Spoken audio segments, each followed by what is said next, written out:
So a few months ago on the community tab, you might have seen some of these posts where I asked you guys some questions about what we should include in our very own Ninjago season.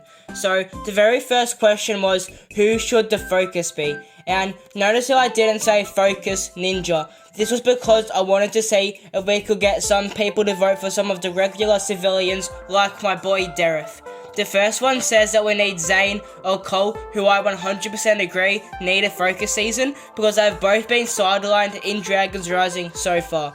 The next one says anyone but Lloyd, and yeah, I guess that's fair since basically every season is about him. Chicken Tablet then said that out of the original 6, it should be Zane, but if it could include the new ninja, then he would choose either Wildfire, which I don't own a minifigure of, so this is the best that I could do, and also Ryu, who would actually be very interesting to see a focus about him, but I don't know how that would turn out since he can't talk. Wildfire also got another vote, and so did Aaron, and I agree with this comment because I think he does desperately need one. He became one of my favourite characters in Season 1, but I just found him annoying in Season 2 because he was whining about having no powers and that his Benjutsu sucked. Then PJ Klockner also mentioned Zane, Jay, and Pixel, and I would absolutely love to see a Pixel season at some point. Also, this guy also mentioned someone called Saliel or something.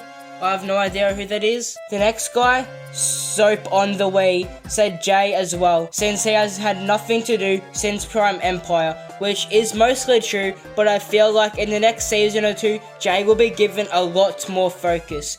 We got another 3 votes for Zane and 1 more for Jay, and finally 1 for Noah Air, but he was joking and he ended up picking Kai. So the focus in the end is Zane, since he got the most votes, but you can check out the rest of the results on the left or right as well. So now that we know that Zane is the focus, I then asked you guys where in the merged realms should this season take place in, and almost everyone went with the Nether Realm because they wanted Zane to get some sort of redemption there, which I think makes a lot of sense.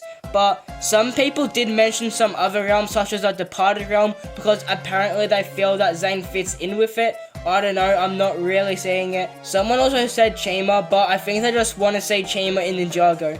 And finally Mysterium, which I do definitely want to see more of in the future, but probably not for a Zane focused season. Then I asked you guys who should our main villain be, and you guys gave us a few really good options. The first one being Cryptor, who we haven't seen since Day of the Departed, and I think that it would be very interesting to see him be the main villain. Then Drito gave a pitch which I honestly think that the actual writers of the show should take some inspiration from. Basically, he says that the Time Twins should be the main villain, and I think that a lot of us want to see them back. And what they do is take Zane back through time and show him key events from his past, which is just such a good idea. But I think that this would be more suited for a Kai or Nia season since they were the main protagonists for Hands of Time, but that doesn't make this pitch any less good. We also have another interesting one being Samurai, and I love this idea since Samurai was of course the one who revived Dr. Julian and trapped him in the lighthouse to build him skeleton vehicles. And of course we haven't really seen Samurai properly since the pilots, and of course Zane had no idea who he was back then, but I feel like that the connection to each other now would be a really interesting watch. We also got a vote for the Ice Emperor, then we got Echo Zane and Future for some reason. There is no way that Future could pull off being the main antagonist.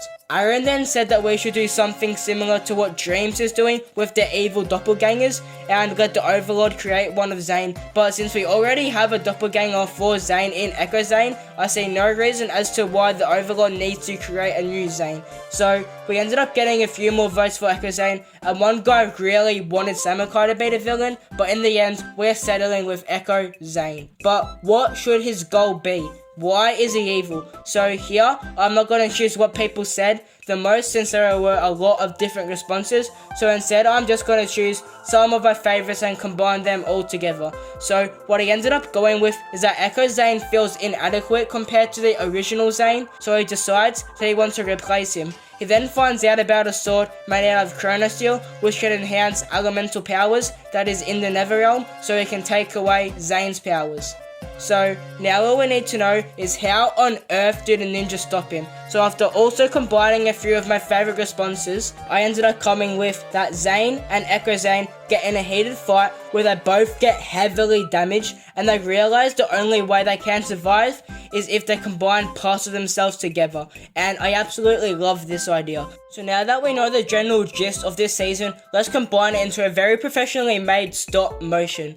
So Echo Zane is in the lighthouse and he comes across a picture of Zane and realizes that there is another version of him which is more loved by Dr. Julian. So he ventures out into the world and hears a story about a magical sword that he can steal and enhance elemental power, and it is located in the Netherrealm. He then goes to the Netherrealm and attacks a village which happens to have Akita in it, who manages to escape so she can find the ninja. Eventually she finds them and takes them to the Netherrealm where Echo Zane already has the sword. So he zaps Zane and steals his powers. He then freezes all of the other ninja except Zane so they can get in a final showdown.